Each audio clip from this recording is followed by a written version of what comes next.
नववर्ष स्वागत यात्रेमध्ये समर्थ ठाणे सशक्त भारत संकल्पनेवरती प्रबोधन करणारे 50हून अधिक चित्ररथ सहभागी होणार आहेत. श्री कोपिनेश्वर सांस्कृतिक न्यास आणि ठाणे महानगरपालिकेच्या सहकार्याने चैत्र शुद्ध प्रतिपदा 19 मार्च म्हणजे गुढीपाडव्याला दिली नववर्ष स्वागत यात्रेचं आयोजन केलं आहे. यंदा स्वागत यात्रेचे 26वे वर्ष असून निरूपणकार मुलाखतकार डॉक्टर धनश्री लेले या स्वागत यात्रेच्या स्वागताध्यक्ष आहेत. अशी माहिती न्यासाच्या कार्यवाह डॉक्टर अश्विनी बापट यांनी पत्रकार परिषदेमध्ये दिली आहे.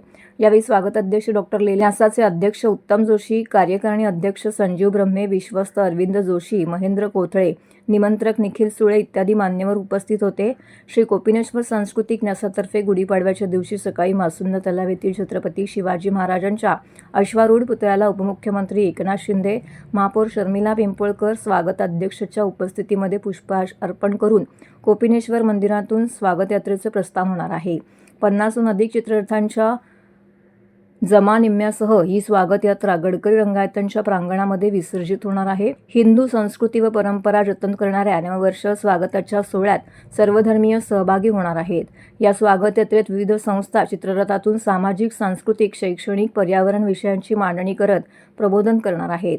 मल्लखांब, आर्टिस्टिक, जिम्नॅस्टिक, प्रात्यक्षिके, एरियल कसरती, पारंपरिक वेशभूषा, 250हून महिलांची बाईक रॅली, प्रबोधन करणारे सुमारे 50हून अधिक चित्ररथ, ठाणे महापालिकेतर्फे सामाजिक, सांस्कृतिक, शैक्षणिक, पर्यावरण विविध विभागांचा विशेष सहभाग असणार आहे.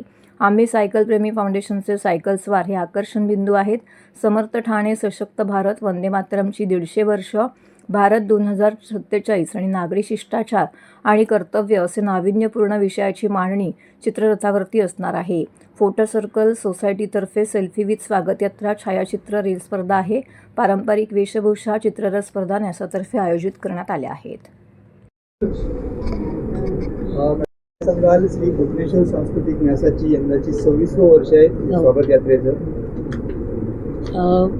गुढीपाडव्याच्या दिवशी अनेक वर्षांची जी आपली परंपरा आहे ती यावर्षी पण आपण पुढे घेऊन जाणार आहोत आणि कोपिनेश्वरपासून जी आपली मुख्य यात्रा निघणार आहेच, पण आता जसं ठाणे वाढत आहे तसं ठाण्यामध्ये ही स्वागत यात्रा ही प्रथासुद्धा सर्व बाजूंनी वाढत चाललेली आहे आणि त्यामुळे 13 उपयात्रासुद्धा यामध्ये निघणार आहेत. आणि मुख्य म्हणजे सशक्त ठाणे, समर्थ भारत, वंदे मातरम असे विविध विषय दिलेले होते आणि तसंच सध्याच्या युद्धाच्या पातळीवरती सुद्धा त्या पार्श्वभूमीवरती सुद्धा काही विशेष संदेश देणारे चित्ररथ या ठिकाणी आपल्याला पाहायला मिळणार आहेत. म्हणजेच या ठिकाणी वेगवेगळे विचार घेऊन आपण नवीन वर्षामध्ये प्रवेश करावा हा जो विचार आहे, सगळ्यांनी एकत्र येऊन त्याच्यामध्ये स्वागत करावं नवीन वर्षाचं, हा जो वर्षानुवर्षाचा आपला विचार आहे तो या वर्षी सुद्धा तितकाच दृढ होणार आहे असं मला वाटतं. यंदाच्या स्वागत यात्रेच्या स्वागताध्यक्ष तुम्ही आहात, काय ठाणेकरांना संदेश द्या?